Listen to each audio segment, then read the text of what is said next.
Well, hello, everyone, and thanks for joining us. I'm Kathy Hawks, Associate Dean for External Relations and Global Programs. If you'd like to switch your camera to speaker view, that will keep the spotlight on our speakers as we run through our series. I wish we were all together in person, but I'm thrilled to be live online and bringing you back to the classroom with our beloved Professor Arnie Barnett. I will introduce my colleague and friend, Carrie James, in just a couple of minutes, but I want to start with a thank you to all of you as our loyal and dedicated Dean Circle donors who provide leadership support to the MIT Sloan Annual Fund. Every day, you're the lifeblood of the school. As I spend time on campus with students and faculty, I can see your dollars in action. The leadership of the school has been so grateful as we navigate these unexpected expenditures during this COVID-19 pandemic. I join my colleagues in thanking you for that support. Just 5 quick things to know before we get started to the main event. Your video is enabled for this event, and please turn your camera on if you feel comfortable. Please feel free to share your views and opinions in the chat as we go along, and please be respectful of each other. We're recording this event to share with other Dean Circle donors who couldn't be with us today. And your microphones are muted, so please help us to do that throughout the event. We will take questions during the last section of this session. And so please enter them in the chat as we go along, and I will get through as many as I can with Professor Barnett at the end.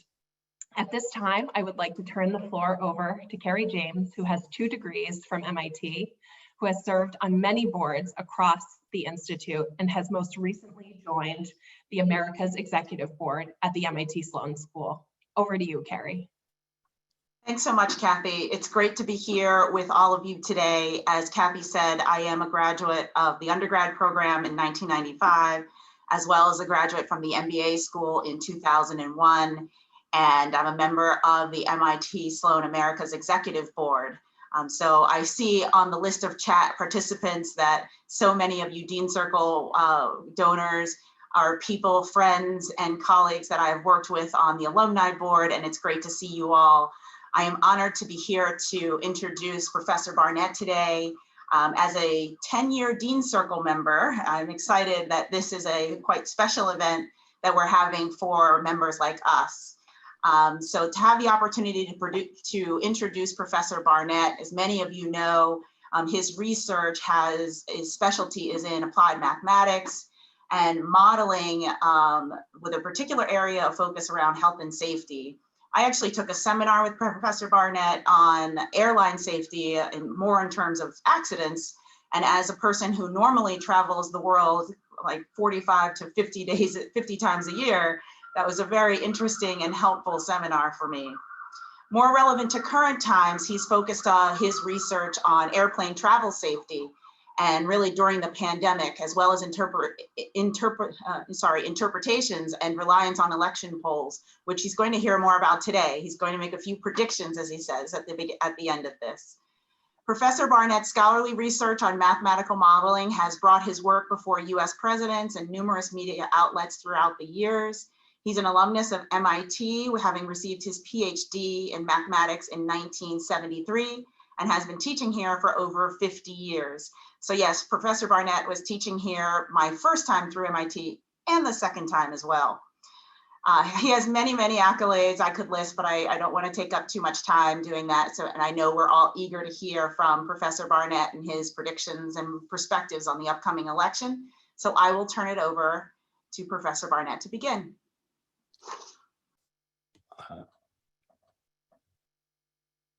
Well, thank you so much, Carrie. And thank you so much, ladies and gentlemen. Welcome into my home.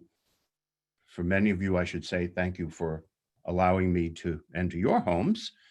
I'd say it's good to see you, but as a practical matter, first of all, I can only see at best part of you. And in practice, because of the fortunate circumstance that there are so many people who are joining us today, I don't even see the small square containing your face. But I'm very glad that you're here. And I'll give a presentation now, and I will stay after the end of the meeting. I know some of you are very busy and will be going back to what you normally do during the day. I'm grateful that you took some time off of this, but for those who have additional questions, I'll stay on. I remember President Clinton once said he would stay on until the last dog dies. Well, I don't have a dog, we have a cat, but I will stay on to answer whatever questions you have on whatever subjects you have, because first of all, we're extraordinarily grateful to the people in the Dean's Circle. You've helped us an awful lot. We're exceedingly proud of you, and I hope we can do things that make you proud of us. But as I say, I thank you even for the privilege of being able to talk with you today. Now, let me try to share the screen. This may be disastrous. Okay, here is the, I think I see it. Let's see. Ladies and gentlemen, you should see the screen. Let's go to view slideshow. Is the screen visible? Not yet. Not yet. Well, I can see it, but no one can see it yet? Nothing, no. Yeah. Okay, well, it's important not to panic. Okay, let's see. Can you see anything now? Yes, Now you can see, no, wait. So you can see the, just a moment.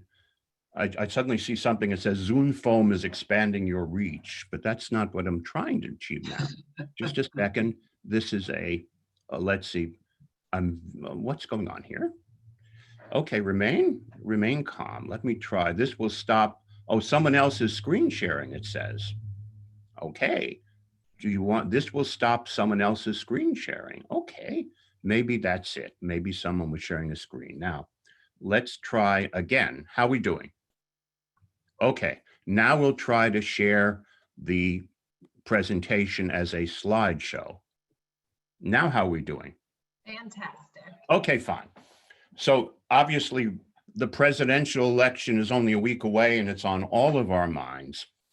And here I'm not going to talk to you about the virtues of one candidate versus the other, but rather what's going to happen? What can we think? You know, the polls right now quite uniformly suggest that former Vice President Biden is headed for victory. But a lot of people say, wasn't the same thing true 4 years ago when the polls seemed to suggest Hillary Clinton was headed for victory? And what can we make of the polls? So what I plan to do is talk a little bit about what happened in 2016, and then to talk a little bit about what's happening now. Okay, I would be grateful if you would keep questions until the end. I guess you can put them on the chat feature, but in the interest of flow, I just as soon get through it. But as I said, I want to answer all of your questions. Look, the point I would make is the victory of Donald Trump in 2016 caused widespread shock, in large part because the polls seemed to predict an easy victory for Hillary Clinton. And of course, it didn't materialize, and people thought this didn't show very good accuracy on the part of the polls. In fact, here are some of the comments that came up after the election. Can we ever trust the polls again after they, quote unquote, failed catastrophically? This is from the New Republic. The Wall Street Journal said that the polls in the 2016 election were, quote unquote, spectacularly wrong. And it's not an accident that I have one publication which leans toward the left and one which leans toward the right to illustrate that there was a somewhat universal belief that the polls had failed us at a critical time. But let me ask a question. Were the polls at fault? Or instead, were the misconceptions of those who chose to interpret the polls in a simplistic way? Now, let me be clear. I'm not suggesting that anyone who thought Hillary Clinton was likely to win was being simplistic. I'm just saying that some of the people in retrospect, looking at the polls, didn't actually look at what the polls had said. So let's go on. First of all, I'm going to focus today on the website 538 directed by Nate Silver, a website with which I bet many of you are familiar. Look, I feel a lot of admiration for him, and I feel jealousy, because he and I both are interested in presenting statistics in a way that their applications are easy to understand, and that the logic behind the reasoning and the numbers that came up is easy to understand. And he's done it spectacularly well. I hope I have done it in the Sloan community, But as I said, every now and then you see the slide is green. This doesn't mean I'm necessarily green with envy, but there's a touch. Anyway, the issue about poll inaccuracy back in 2016 really centered on 3 states, Michigan, Wisconsin, and Pennsylvania, where Hillary Clinton was predicted to win, but where Donald Trump won with a small margins. And in the 538 polls by Nate Silver and his team, these are the only states he got wrong besides Florida. You'll notice 2 asterisks and you'll say, but you don't tell us what the asterisks mean. Now I will. He did get Florida wrong, but he predicted a very close race there. He gave Hillary Clinton slightly more than a 50% chance of winning. It's in these states that you can say that looked individually, it appears that mistakes were made. And more specifically, when he made his projections, or when this website offered projections, they gave us these probabilities for Michigan, Wisconsin, and Pennsylvania, all of them in the vicinity of 1 in 5. Now, one of the virtues of 538 is that Nate Silver understands statistics, and that understanding motivates his analyses. You see, the very natural thing to do when you see results like this in 3 states, all of the results about 1 in 5, is to say, well, the chance of getting a trifecta, winning all 3, is a fifth times a fifth times a fifth, 1 in 125, why that's below 1%. But that doesn't necessarily apply if there are correlations among the outcomes. And you know, the people who were emceeing the television shows on the night of the election intuited this point very naturally. When they saw Trump was doing better than expected in Pennsylvania, they sensed that this implied he was likely to do better than expected in Wisconsin and Michigan. And when you take these correlations into account, the effect of these 3 numbers is not a simple multiplication as if they were independent. Correlation changes that. Now, as I say, this slide actually says you can simply multiply the probabilities. Very true. Now, I'm going to say, can we ourselves, I don't know exactly what they do at 538, but let's try an exercise and say, given 538's individual state estimates and other information, what do we think is the chance that Trump would have won Michigan and Pennsylvania? We're saying this before the election. We know in retrospect what happened.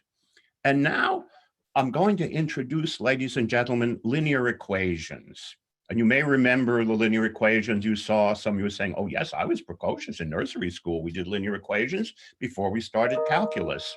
But whenever you first saw them, let's consider, first of all, 4 quantities. And again, we're referring to Michigan and Pennsylvania.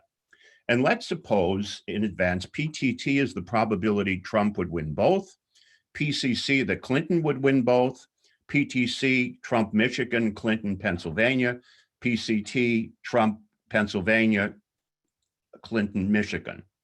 Now, what we noticed is, or I noticed, I guess at the time, in the previous 12 elections, 11 times in a row, Michigan and Pennsylvania went the same way. So maybe we would assume that in advance, there's an 11 and 12 chance that they will do the same thing in 2016, which would give us the first equation. The probability they both go the same way, whether for Clinton or for Trump, would be 0.92. The second equation said, given that 538 says that there's a 21% chance that Trump will win Michigan, and we add the 2 probabilities, the chance that he wins both states and the chance that he wins Michigan but not Pennsylvania. For Pennsylvania, we have the 23% chance of winning, again, both states or Pennsylvania and not Michigan. And then, of course, the 4 probabilities have to add up to 1 because something has to happen. But this, ladies and gentlemen, is 4 linear equations in 4 unknowns. It's easy enough to solve them. And let me tell you, when you solve the equations, you get the estimate that the probability Trump would win both Michigan and Pennsylvania is 18%.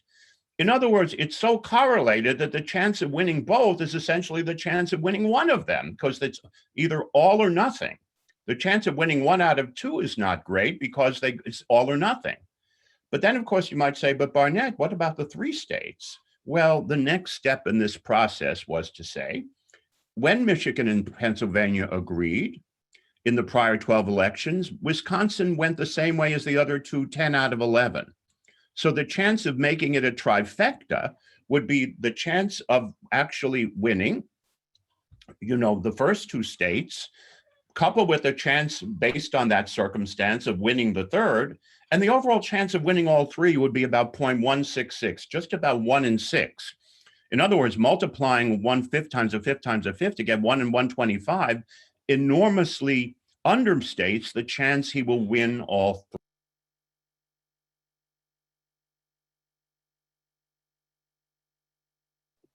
Oh, Professor Barnett, we lost you for a minute. You're muted. Hello? I don't know. Now, who is it that wants to stop my presentation?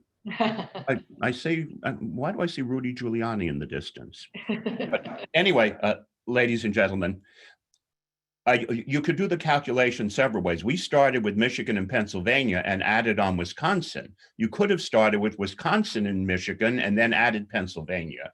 But when we did the calculations, roughly speaking, taking everything into account, we estimated as 12% the chance that Trump would win all three of the states. But more importantly, there was a 35% chance he would win at least one of them. And because he had 260 electoral votes from the remaining states, he really only needed one of them to achieve victory. So to the extent that it came down to those three states, his chance of winning was close to 1 in 3. And 538 recognized that. 538 gave him a 29% chance of winning, slightly different from this estimate of 35%, because he was using different ways of measuring correlation, and also he probably was trying with correlations of other states. But in any case, this is not an outcome which justifies the put down spectacularly wrong or failed catastrophically. Because when you expect the 3 in 10 chance of something, if you hear the weather, there's a 30% chance of rain today, that's often enough to take the umbrella along. Probably not, but there's a reasonable chance, close to 1 in 3. Anyway, with that in mind, let us turn to the election now, 2020, with respect for what 538 did in 2016. First of all, you know that there are 538 electoral votes in total in the United States. And the website 538 suggests that the 51 states are divided as follows. You might say, what a coincidence, 538 electoral votes, and the site is named 538. That's not a coincidence. It's named 538 because there are 538 electoral votes. Okay? Anyway, this is what basically, I'm simplifying a little bit, but basically it suggests the states are divided the following way. There are 24 states with a total of 205 electoral votes that can be expected to go for Trump, according to 538 at this point. It's not inconceivable that Hillary Clinton could, Freudian slip, it's not inconceivable that Joe Biden could win some of those, but it's considered a remote possibility. On the other hand, there are 21 states with 232 electoral votes that can be expected to go for Biden. All of them went for Hillary Clinton in 2016. And as of now, it appears that Biden has a sizable lead. What that leaves us is 6 additional states. There are 51, by the way, including the District of Columbia. And according to 538, in essence, these are the states that are going to decide the election. Arizona with 11 electoral votes. I was shocked to see that, because in Massachusetts, we have 11. And I thought, can Arizona have as many people as Massachusetts? And I guess the answer is yes, that even though they have plenty of room for the saguaro cacti, there are just about as many people as we have here. Anyway, Florida has 29 electoral votes as a swing state, North Carolina with 15 such votes, Michigan with 16, Pennsylvania with 20, and Wisconsin with 10. Altogether, these states have 101 electoral votes, and they are winner take all states, okay? And if we do the arithmetic, if Trump already has 205 and he needs 270 to achieve victory, 270 out of the 538, he needs at least 65 of the remaining 101 electoral votes from these 6 states. Or to put it another way, he cannot lose more than 36 of them. So what's happening here is critical in understanding what will happen in the election according to the 538 website, and I think most others. What I did with I don't know whether Arnaud is joining us today, because I don't know who's here. Arnaud is a member of the new program, Masters for Business Analytics. One of the exciting ways in which the Sloan School is thinking about how can the Sloan School accommodate the changes in the business environment in the era of big data and artificial intelligence. So this is a new program, and he's a wonderful student. He's from France, and he's too polite to tell me that he considers our process for selecting a president to be peculiar, but possibly at the end, if we have time, maybe he'll want to say something. But in any case, we worked together to implement in 2020, the kind of approach we used in 2016. And we basically tried to look at the probabilities of winning. We looked at the correlations ourselves among them, which are not presented, of course, at the 538 website. And we basically tried to analyze how many of these swing states will Trump carry. Now, whether he wins does depend on which of the 6 he carries, but for the moment, let's focus just on the number. And now I'm going to start showing you some beautiful charts, and these are attributable totally to Arnaud. If I had made these charts, it would look a little bit like Guernica, if you've seen that painting. Everything would be all over. The people in the room, luckily, you're muted because we wouldn't hear your screams. But this is what happened when Arnaud, who was very competent in these matters, took over. And look what happened.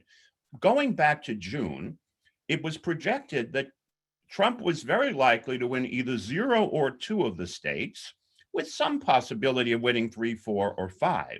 And by the way, if he won only 0 or 2, he couldn't win the presidency because there are no 2 states which add up to 65 electoral votes. So that's what happened in June. Then another outcome is what was happening in July. Okay, notice in July, the graph has moved in a way favorable to President Trump, that now winning 4 is given a substantial probability. So the distribution, in other words, is changing. Now we go to August, and now you'll notice it seems decisively to be moving in the direction of President Trump. Now, 4 out of 6 is the likeliest outcome, and we'll be discussing the ramifications of winning 4 out of 6. But we see, in other words, the chart is tilting in a direction, according to 538, that favors President Trump. Then we get to September, and look, now it's gone back again. Now 4 has diminished, and 0 and 2 remain the modal outcomes. And now the most recent data that we use that Arnaud worked on is through October 19th. And while we'll be talking about October 19th data, I've looked, and it's very similar to the data we have now. And here's the most recent. Notice in this case, now 0 and 2 have taken very much a dominant position, and 3, 4, 5, and 6 are now very much minority outcomes. In other words, taking into account the polls, as 538 does, it now is more pessimistic about President Trump's chances than it was back in August, for example, when 4 became the modal vote. We're going to focus on this one because this is the one that's closest to what would be happening come next Tuesday. Let me remind you, first of all, what 538 said was Trump's probability of winning each of these 6 states. And you'll notice that they divide into 2 groups of size 3, essentially. Arizona, Florida, and North Carolina, states which President Trump won quite handily, well, not that handily. Florida was pretty close, but he won these. These are states in the South and Southwest, and they are given individually about a 1 in 3 chance of victory. Michigan, Pennsylvania, and Wisconsin, by contrast, are given much lower probabilities, 8%, 13%, 13%. And remember the correlation. Because Pennsylvania and Wisconsin tend to go the same way, in essence, what this is saying is there's a 13% chance he'll win both, and an 87% chance he'll win neither. The chance of winning exactly 1 out of 2 is very remote because they basically go together. Like, the 2 by 2 going into Noah's Ark, Pennsylvania and Wisconsin tend to go the same way. But now, taking correlations and everything into account, what might happen? And here is a transparency where I try to describe what may be happening. First of all, what we do is the first column is the possible number of Trump wins out of the 6 critical states, which can range from 0 to 6. The estimated probability of that outcome, and this is simply putting numbers on the last chart I showed you from Arnold for October 19th, okay, the various blue smokestacks. And then say, if this is the number of wins, what does that mean about the election outcome in terms of who becomes the president? Well, first of all, we make a point that's relatively obvious. If he wins no states, he's certainly going to fall short of 270 electoral votes. And the latest estimate, taking all the correlations among the 6 states into account, is that there's about a 2 in 5 chance, 39.5, that President Trump will get no electoral votes from these 6 states, in which case he surely loses. End of story. Another possibility is that he wins exactly one of the 6 states. If that happens, and the probability of that is about 6%, then he'll surely lose, because he needs, remember, 65 electoral votes, and no single state of the ones we're discussing could grant you 65 votes. In fact, no state in the country, California, the biggest, has 55 electoral votes. Another possibility is that he will win 2 of the states, and that becomes the modal, 47.7% chance. Notice, by the way, that 1 has a much lower probability of 0 or 2. That's the correlation effect kicking in. You're not going to get very many lone verdicts. But anyway, it's almost a 1 in 2 chance he will get 2 out of 6. He's not likely to be shut out. In other words, if you add these, the probability of 2 and 1 right there, you're already above 50%. On the other hand, if he only carries 2 of the 6 states, that's not going to be enough to give him the electoral votes he needs from these states, and he will surely lose. The next possibility, 3.9% chance, is that he'll win 3 out of 6. If he wins 3 out of 6, the outcome is not automatic. If the 3 that he wins are Florida, Pennsylvania, and Michigan, taken together, they will give him more than 65 electoral votes. So that, I think they give him exactly 65. Let's see, it's 29, 20, and 16.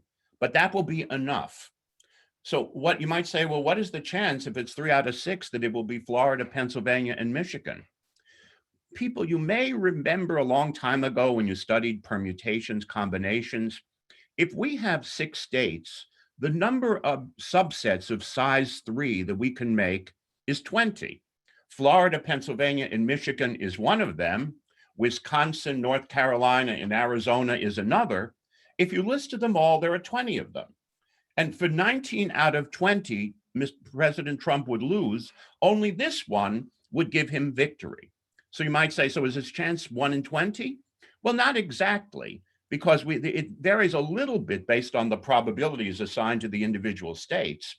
And notice here, one of the states President Trump needs to win among the 6 is Michigan. And that's a state in which 538 gives him only an 8% chance of winning.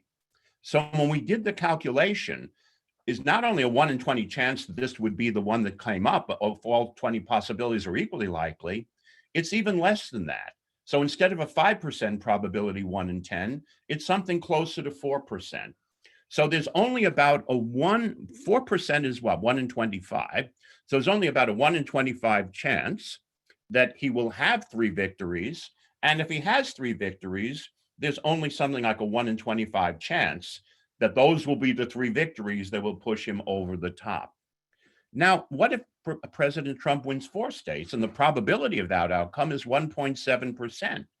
Here, if one of the states he wins is Florida, he will win regardless of which 3 other states he wins. In other words, assuming there are 4 victories, he gets 29 points for Florida. Every other combination of 3 will give him enough points to be 65 or over. So this is not as negligible in probability, because don't forget, he is given something like a 30% chance of winning Florida. But again, this 30% or so, and don't forget, he also has to win, 3 of the others, but this has to be weighted against the 1.7% chance that you're in the situation of 4 victories to begin with. Now, if he wins all 5 states, and the probability of that is 1.1%, then he surely wins. Any combination of those 5 will give him more than 65 electoral votes. So that is the key to victory. If he wins all 5, and if he wins all 6, and by the way, the probability assigned to that, taking correlations into account as well as the estimates by state, by 538, the chance of actually getting all 6 victories is estimated at, let's say, 1/50th of 1%, okay, which is, I believe, 1 in 5,000, 1 in 50 times 1 in 100. So this becomes a very remote possibility, but if it happens, he will surely win the presidency, okay? So then with these numbers and taking into account the likelihood of winning, given that he gets each particular number of victories, weighting by the probability of that number and the probability of victory given that number, I came up with a final estimate of what is the probability that President Trump would win the election, assuming these 6 states are the key swing states that will decide it one way or the other. And now I will tell you what I came up with, okay? And this here, of course, again, this is related, of course, to the work that Arnaud did in getting the correlations and the probabilities right. But now we'll have suspense, and here we go. Ladies and gentlemen, based on these numbers and the correlations, I would say that President Trump would have a 2.3% chance of winning the election. That works out to be about 1 in 44. Of course, the corollary of that is that Biden would have a 97.7% chance of achieving victory. That is the way I put together the 538 outcomes for the 6 states, coupled with acknowledgement of the correlation among outcomes of the states and a very detailed attempt to bring these correlations to bear in coming up with the estimate of what might happen among the 6, okay?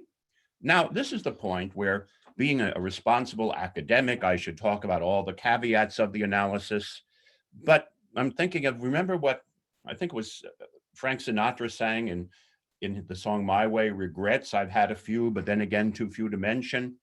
Well, I don't have many regrets about this.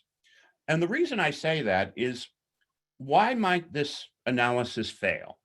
Well, one thing we remember is that we're focusing on the 6 states, but it's possible, of course, that President Trump will win some states that are not in these 6 that he lost last time. He didn't lose Minnesota by much. He didn't lose North Carolina by much. And Virginia, he didn't lose by all that much. It is not out of the question that he will win those states, although Mr. Biden is quite ahead in the polls in those states, and 538 doesn't give Trump much of a chance of victory. But on the other hand, there are other states which we're assuming that Vice President Biden cannot win, that he cannot win Georgia, even though the polls are tied there now, that he cannot win Texas, even though he's only slightly behind, that he cannot win Iowa, where once again the polls are tied. The way I see it, ladies and gentlemen, is if you wanted to consider not only these 6 states, but let's add 3 states to the left, as it were, that Biden might carry, 3 states to the right that Trump might carry. If you make a comparison across those 6 states, it actually goes to the benefit of Biden rather than Trump. I believe if we really wanted to take the other states that are maybe quasi-swing states into account, that the probability of a Trump victory would drop from 2.3% a bit, and the probability of a Biden victory would go above 98%. Okay, so yes, we left those out, and there are possibilities, but then the question is, well, if those states should be considered, who benefits? And if we look at the asymmetry, namely that the states that Trump carried in which Biden has a chance, Biden has a better chance of sweeping them than Trump has of sweeping some of the states that Clinton carried in 2016 and in which Biden is now well ahead. So I would think actually this 2.3% figure is optimistic from the point of view of the Trump prognosis in terms of the chance Trump would win. I think the actual number, taking other things into account, would be a bit below that, not drastically below, but would be a bit below. Anyway, so these are the assessments I would make. If you want to call this a prophecy or a prediction, by all means, feel free to do so. Of course, if it turns out that President Trump wins by a landslide, you might say, why are we supporting and subsidizing people at Trump who are so incompetent? I mean, people at Sloan who are so incompetent. But I hope that you will not think that the case. I'm not talking about the outcome of the election, which candidate you might prefer, but I tried to do the correct analysis. But let me give one caveat, though, at the end before we open things up. And that is that if you actually go to 538 today, it gives President Trump a 13% chance of winning and an 87% chance of losing. And this obviously is not the same number I got here, even though I'm using 538's predictions. What is the explanation for the difference? Honestly, I don't know. One possibility is that in 538, they know that every now and then there's something very dramatic that happens right before the election that may change what happens at the election itself, so that polls taken a few weeks out are not that reliable in terms of election outcomes. Although, as I said, the numbers for October 27th, which I looked at, are very similar to these, so it's a week out. So there may be a certain cautiousness for that reason. But then I have a question. I thought about that. If there's going to be that cautiousness on the part of 538, why does it feel comfortable saying that Trump has only an 8% chance of carrying Michigan? In other words, it seems to me in the statewide ratings, it is not exhibiting this level of caution. And if it really believes one has to take that into account because last minute developments can affect what happens, I would have thought it would have happened in the 6 numbers I've shown you, rather than just in a final overall summary. So I don't know why they are saying 13% now when we're saying 2.3%. Obviously, they take correlation into account in a different way, but I'll tell you, I'm confident that the way we did it, based upon the historical pattern of correlation of which states tend time and time again to go together, I think that's a defensible way of processing the information in addition to the 538 forecasts. So I guess I stand by the story here, even though, as I should acknowledge to you, that 538, about which I have great admiration, would not give these odds. They would give 13 to 87 right now. I would stand with these numbers. Anyway, ladies and gentlemen, I'm finished now with my formal presentation, actually just about on time. But obviously, there may be other things discussed, and I'm very happy to answer the questions that you have about the election or other things. And again, I'm very, very grateful that you joined us today. We are so grateful for all you do for the Sloan School. It's extremely meaningful to us that people of your caliber, and as I looked over the list of attendees, I almost got nervous at all of the things you've accomplished. So the fact that with these accomplishments, you still think of us is really very touching and gratifying. Thank you so much. Thank you so much, Arnie, for that amazing presentation. We do have some questions that have come in via registration and via the chat, so we'll ask folks to keep them coming. And we'll kick off with a question about polling from Sarah Cabot, and I'll read from here. How do polls deal with self-selection issues of people no longer answering questions from unrecognized numbers due to spam? Well, that's very much an issue now. And I've read astounding statistics to the effect that sometimes pollsters have to question 10 people or contact 10 people before they can get even one of them to give them answers.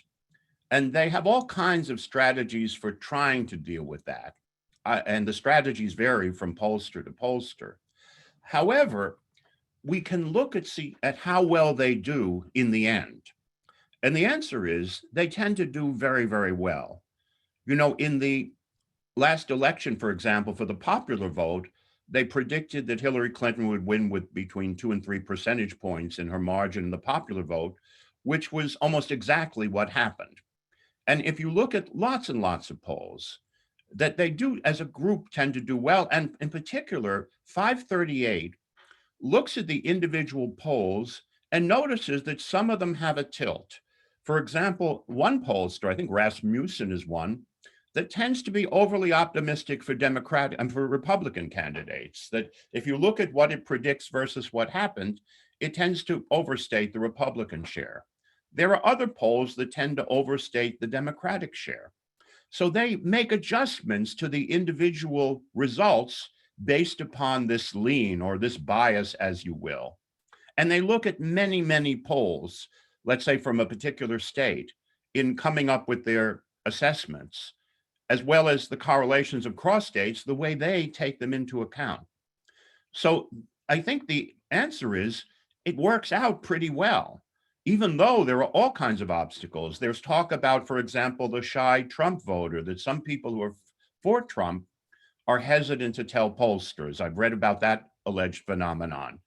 But again, when you look at the actual polls and how well they do, I'm not saying that they necessarily take that into account in a particular way, although they might, but somehow the final results really look very good. So again, I don't know how, but I do know at the end how well they do on the bottom line. Right, and maybe a follow-up question to that on polls from David Epstein around polls often have a 4% margin of error greater than anticipated actual spread. Is it possible to improve that? Well,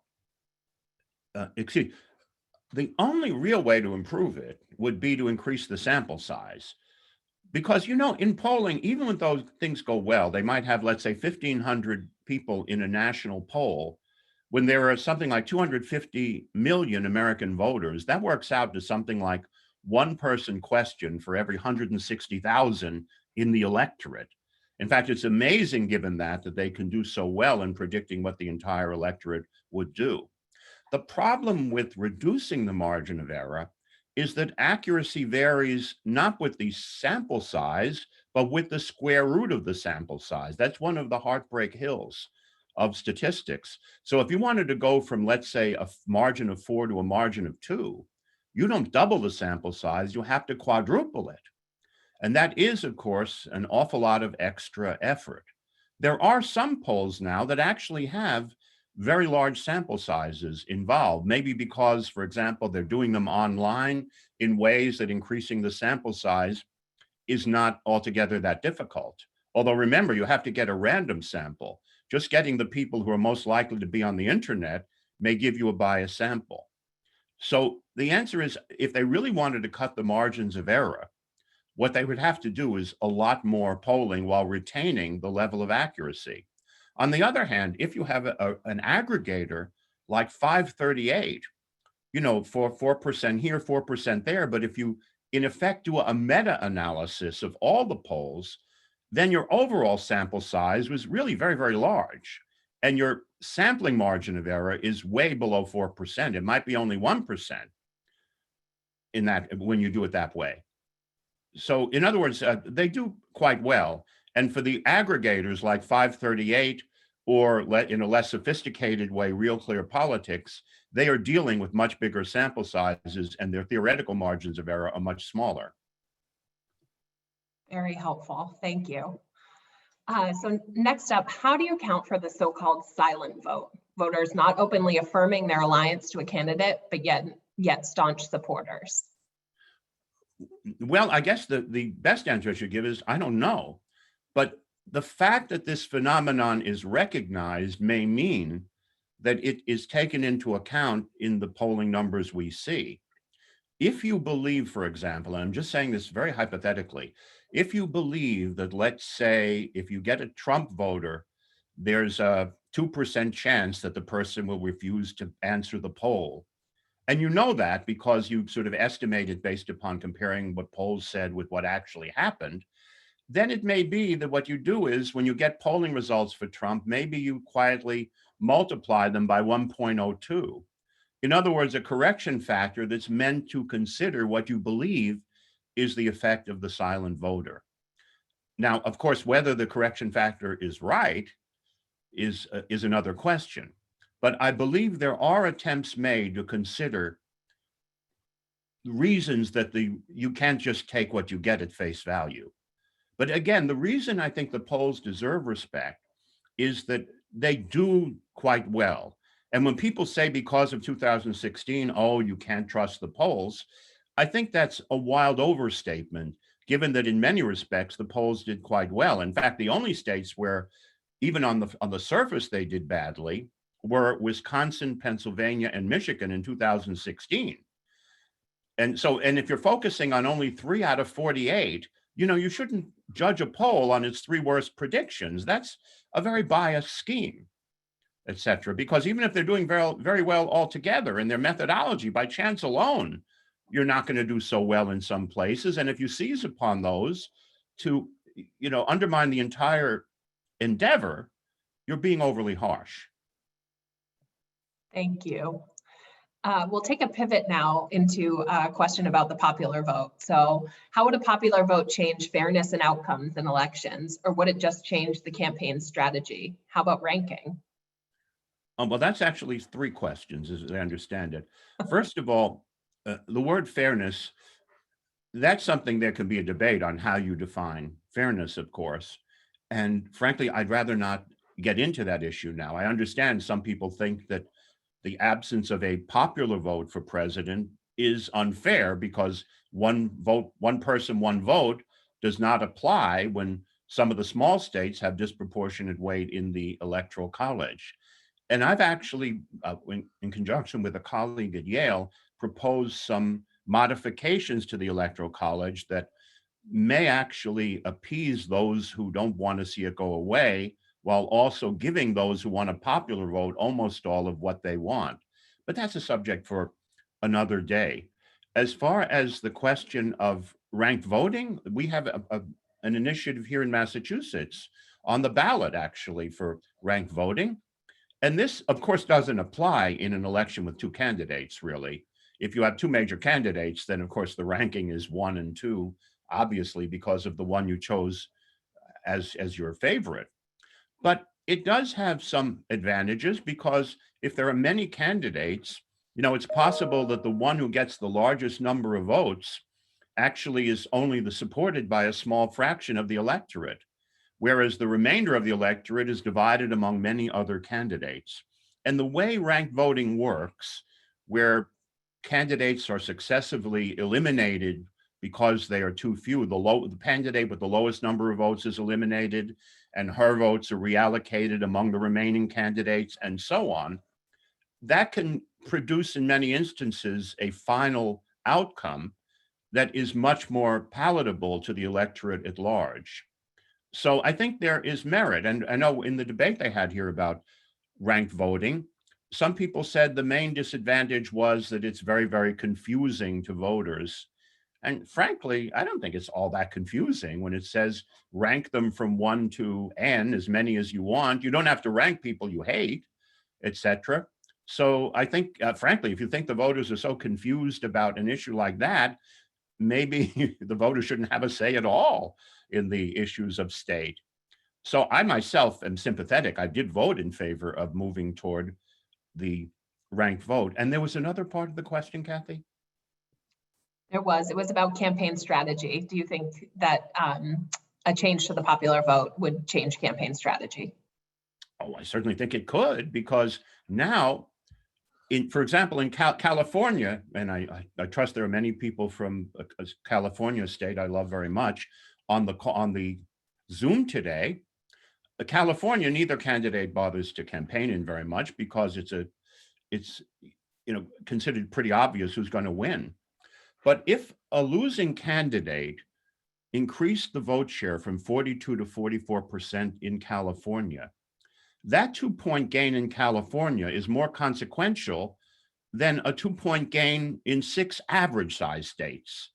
So in other words, the question of not just whether you win or lose, but what number you get would be much more important. And this would give greater weight to California, to Texas, to New York, to Illinois. Of the 5 biggest states, which have 1/3 of the people in the country, only Florida is considered a swing state. The others are considered foregone conclusions in favor of one party or the other. So yes, I do think it would change campaigning. There would also be more campaigning even in the smallest states. A state like Wyoming, losing 75-25 is different from losing 65-35, for example. So exactly how it would change the strategy is not clear. But on the other hand, that it would change the strategy, I think is doubtless true. And the real question is, do you think it would be fairer to go to one person, one vote? And as you know, there is a debate. There have been over 200 proposals to amend or abolish the Electoral College over the years. So this is very much an ongoing debate. And if this election is one in which the winner in the electoral vote is not the winner of the popular vote, and this would have happened 3 times in 6 elections, and in a 4th time, we almost had it happen. In the 2004 election, if John Kerry had got 1 out of 90 additional votes in Ohio, he would have won the election, even though President George W. Bush would have had 3 million more popular votes. So we almost had a reversal in that election. And if we had 4 out of 6, I think exasperation with the Electoral College would be quite intense. But I can't tell what would happen if we went to a popular vote, how campaign strategy would change. There is a follow-on question about the Electoral College that came in. Is it more representative, do you think, than a popular vote, or is the popular vote more accurate as a gauge for the will of the people? Well, you see, maybe I should go into politics because I'm tempted to answer in a political way. Well, that depends. I mean, there's no doubt that if you believe every vote should have the same weight, then having a system in which a vote in Wyoming, in some sense, counts 38 times as much as a vote in California, then you could say that's inequitable and you should try to move towards something which is fairer.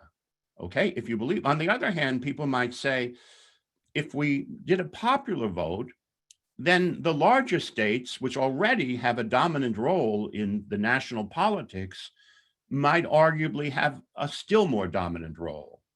And maybe that's a bit unfair, that maybe we should, as in the Senate, for example, each state has 2 senators, regardless of its population.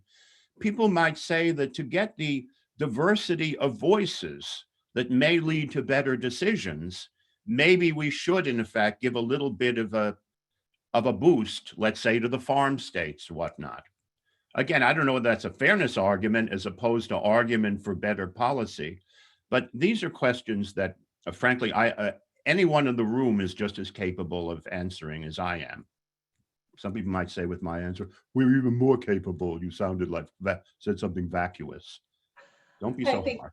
It does sound like you might have a future in politics, Arnie. It depends. Well, given the age of the presidential candidates this year, I still might have a chance.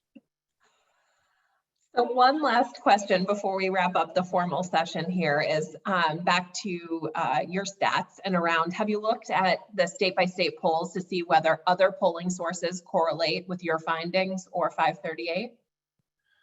Well, 538, as I said, is an aggregator of polls. So it takes them all into account.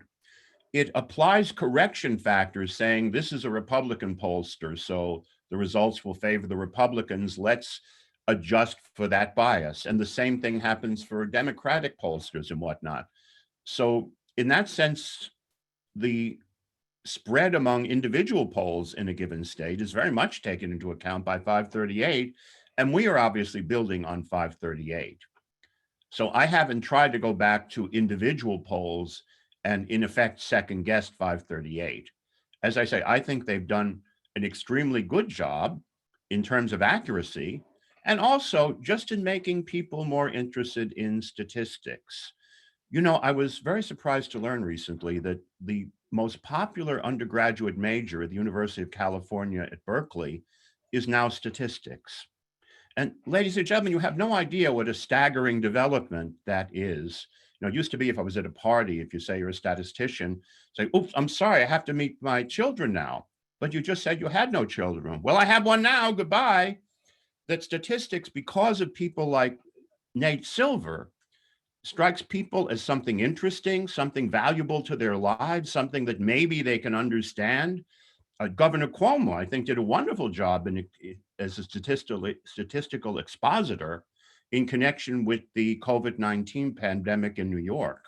He would explain, I thought, relatively abstruse concepts about distributions in lag times, et cetera, in ways that were widely accessible. So anyways, I think, though, that 538 does a wonderful job. And I would end by this incoherent gesture of praise toward it. Thank you. So we will end our formal part of the session right now. Thank you for Professor Barnett, and thank you, Carrie, for those wonderful welcome remarks. And we're approaching the top of the hour, which we know we told folks that this would end at 5, and Professor Barnett has graciously offered to hang around for a few minutes. So I want to thank all of you for joining us and for being loyal and dedicated Dean Circle donors. We appreciate you so much. And this work that Professor Barnett does and all of our faculty certainly makes me proud, and I hope it makes you proud too. So this ends our formal session together. Yes, I see folks with the virtual clap here. And we will now move into what we call the hallway chat, which some of our faculty are using as a sort of after party, but realize that some of you may have other obligations right now at 5 o'clock. So thank you for joining us, and off to the hallway we go. Again, thank you, everyone. I would say this is certainly the part that I miss most, is seeing all of you for pre-meeting and post-meeting chat. So, well, maybe a year from now, we can all get together. So Arnie, during this cocktail hour, would you care to change the subject for a moment and comment on the future of the airlines? You've been an expert on airlines for 50 years or so. This is Ken. Hi. Well, I've been actually an expert, if you want to call it that, on aviation safety. And I'm not an expert on the economic issues. Obviously, the airlines are not doing well now. They are carrying about 1/3 as many passengers now as they were last year at this time. They did have a day when the number of passengers reached 1 million, which was 40% of the number the previous year. But then if you looked at the subsequent days, it was back closer to 66% off, 69% off. They are hoping, of course, that the stimulus bill, which may be passed right after the election, will arrange as before that the government will pay the salaries of all airline employees for another 6 months. And that would certainly ease some of the pressures on them and make it easier for them to operate now.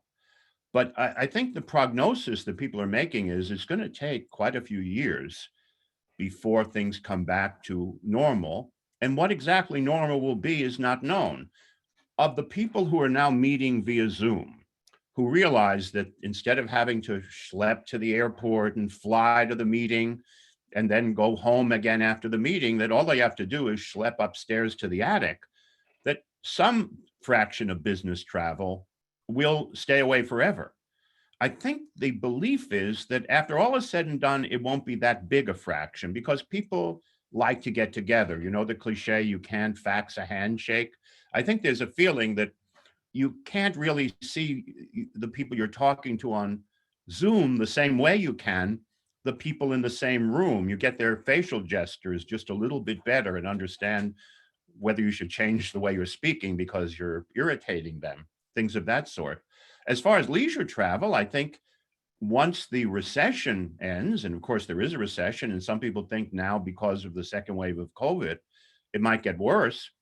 I think once the recession ends, and that may be a year or 2 years, that pleasure travel will go back pretty much to the levels that we have. We might even have a bit of a boomerang effect, that people who have wanted to travel and suppress their urge during the pandemic will be all the more eager when they feel it's safe to travel again, not only on the planes, but in terms of what happens at their destination.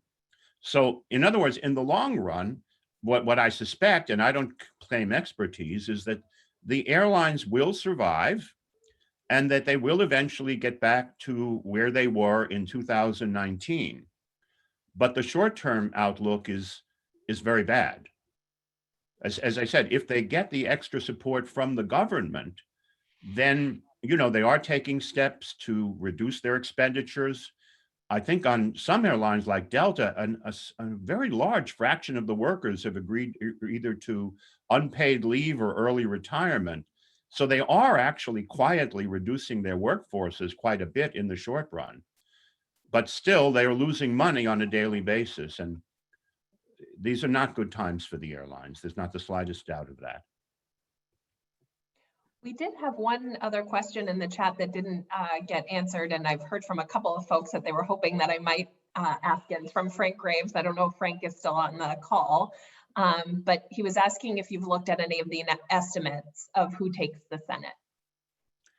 No, I haven't. As you know, it's considered very close. And actually, 538 does give estimates in the Senate. And I guess one could do this kind of analysis for Senate races and say, well, what is the correlation of Senate outcomes in different states? And in theory, one could do it, but I think we wouldn't get much beyond where we are now. We know there are many states in which the races are considered very close. I get all kinds of messages, sometimes for opposite candidates. I get messages in the same state. And it could go either way. I think 538 is saying now that there may be a slight edge for the Democrats in having a majority come the election day. But it's clearly very close. The Republicans are defending more seats this year than Democrats, and many of these seats are considered up for grabs. So it's not, in the state of Georgia, for example, which is now a very close race, in the presidential race and in the Senate races, they actually have 2 Senate races in Georgia that are going on now. And if they're now held by Republicans, if they both go to the Democrats, remember the Republicans now have an edge 53-47. So that alone would push it toward what, 51-49. And in states like Maine, for example, Susan Collins is running.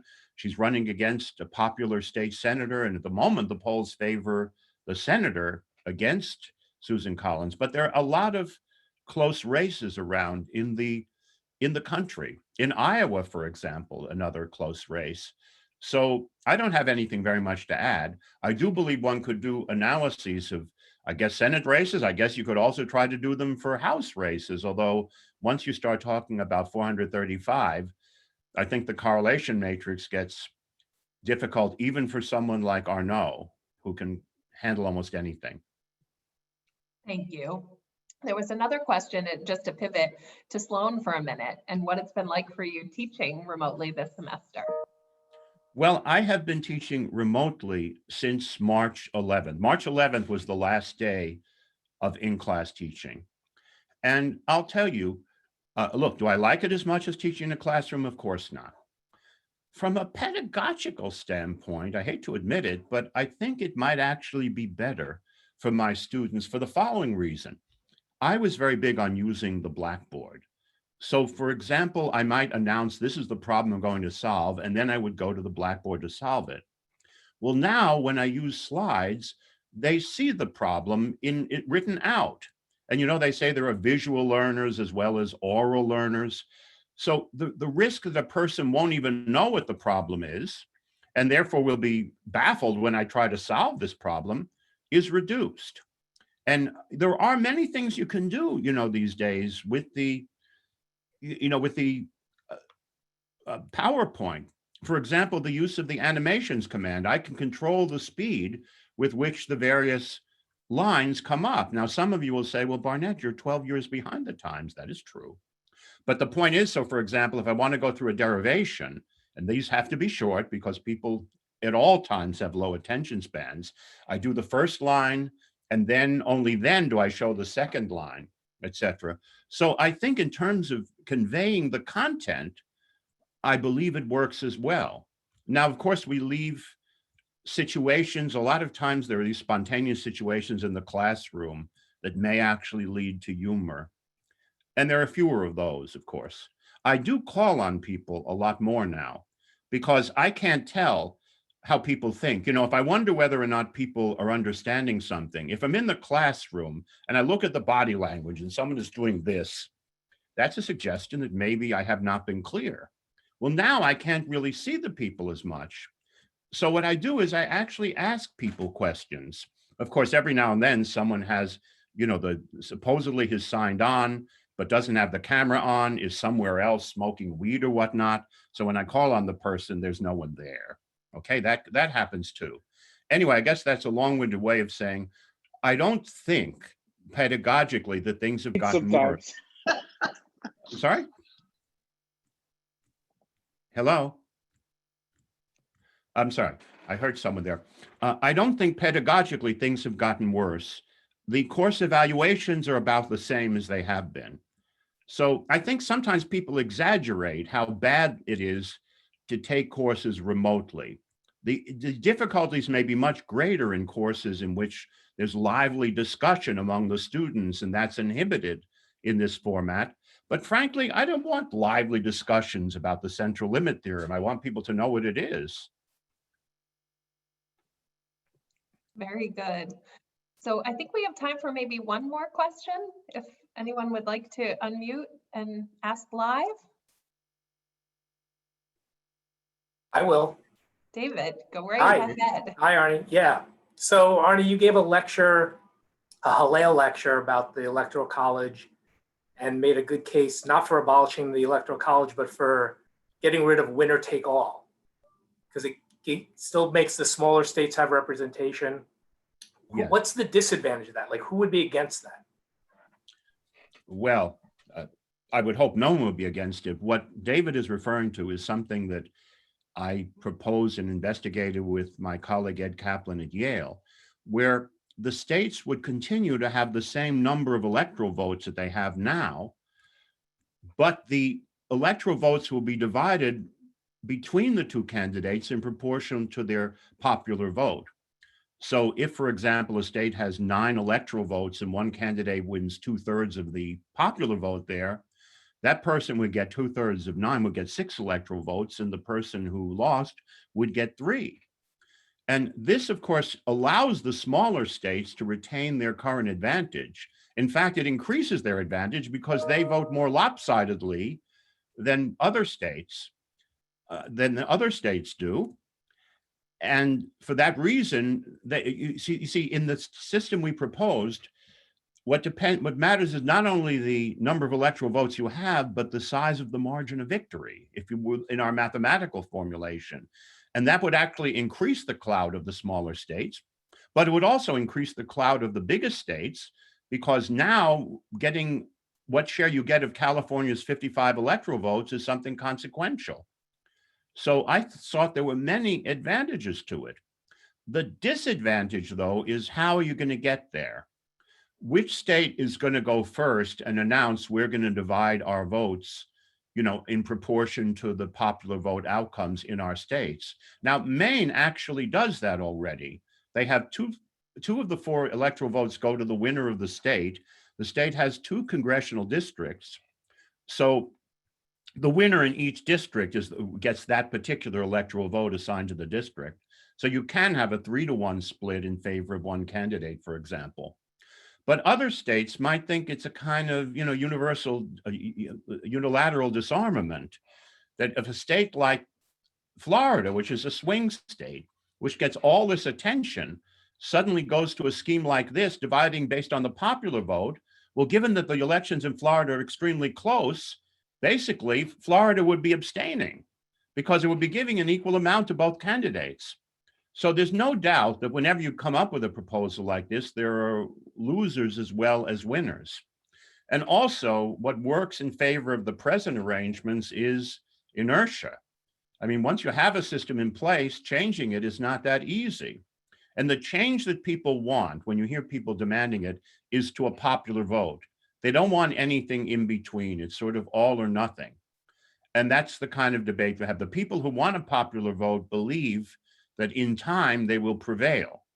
I doubt that will happen unless we have a reversal in this election, as we've had in 2 of the last 5. But no, I thought the scheme, David, had lots of virtues and continue to believe that. But we know in this world, virtuous schemes are not always implemented, ever. Thank you, David. So true. I think we have one last question in the chat from Peter Cooperstein. Peter, do you want to unmute and if you're still on and ask live? Sure, I'm Sorry, still I skipped over you. No, that's great. I'm used to it from my wife. Anyway, Arnie, on your analysis that you just went through, which was great, you said that, basically your conclusion was that Biden would have like a 97 to 98% chance, somewhere in that neighborhood of winning. But you said that Nate Silver's analysis is, gives Trump a better chance, 20% or whatever. 13. I'm sorry, 13? It's 13, actually, yes. Okay, 13. Whose analysis, yours or Nate Silver's, do you have more confidence in, and why? Oh, that's easy. Mine. Well, mine and Arnold's. Well, again, what we tried to do was to take the specific statewide results for individual states that Nate Silver and his team came up with, couple that with the extent to which states tend to go the same way in elections. Again, Pennsylvania and Michigan went the same way 11 times out of 12. And you know what happened in the 12th election? Some of you are as old as I am. In 1976, the Republican candidate was Gerald Ford of Michigan. And in that election, which the Democrats won, the people of Michigan voted for their favorite son, Gerald Ford. So that was the only exception. So what we said is, when you have this pattern going back so many elections that these states tend to go the same way, maybe that should be built into our expectation of what will happen now. And we are building it in to, I think, a greater extent than Nate Silver is, even though his team considers correlation. Having said that, I don't know why they say that it's 13%. I could have ended by saying this is what they come up with, and I have enormous respect for them. But obviously, I beg to differ. I think the chances that Biden will win are closer to 98% than to 87%. They also supposedly take into account some economic characteristics of individual states. But again, here's my concern. If you're really going to say, well, Michigan has lots of union workers and auto workers, et cetera, I would think that consideration should enter into your specific forecast for Michigan and not just your overall forecast. So that's why when I see a dissonance between the statewide forecast and the overall forecast, I'm a little puzzled, and I respectfully propose this alternative analysis. Well, thank you. And thank you, Peter, for bringing us home. And I appreciate the extra 15 minutes here, Arnie, in the hallway together. And I just wanted to say one more time, thank you to everyone for joining us. And until we can be together again, be safe and be well.